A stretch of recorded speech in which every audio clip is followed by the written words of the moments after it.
Magbabawas ang Microsoft ng daang-daang manggagawa sa kanilang Azure Cloud Unit. Bahagi ang hakbang na ito ng kanilang stratehiya upang mapababa ang mga gastos sa harap ng lumalaki nilang pakikipagkumpetensya sa merkado ng cloud computing. Naabisuhan na at nakatanggap na ng severance packets ang mga tinutukoy na empleyado. Ang Google naman ay magbabawas ng hindi bababa sa 100 manggagawa sa kanilang cloud unit. Kabilang ito sa mas malawakang reorganisasyon ng kanilang cloud business upang mapabuti ang kanilang operasyon at mapababa ang mga gastos. Inaasahan din ng Google na ang gagawing pagtatanggal ng mga empleyado ay para sa mas maganda at stable na kinabukasan sa kanilang mga cloud services.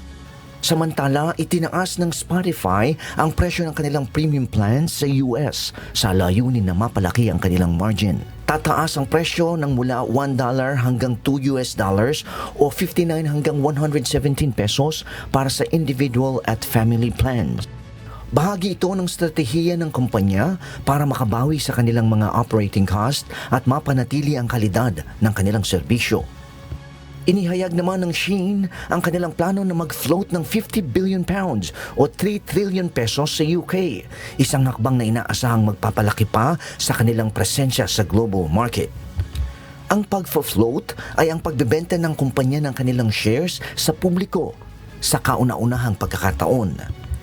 Nagpaplano naman ang estado ng New York na maglagay ng bagong mga limitasyon sa paggamit ng social media algorithms para sa mga kabataan. Layunin ng bagong pamantayan na maprotektahan ang mental health at kaligtasan ng mga kabataan mula sa mga posibleng nakasasamang epekto ng social media.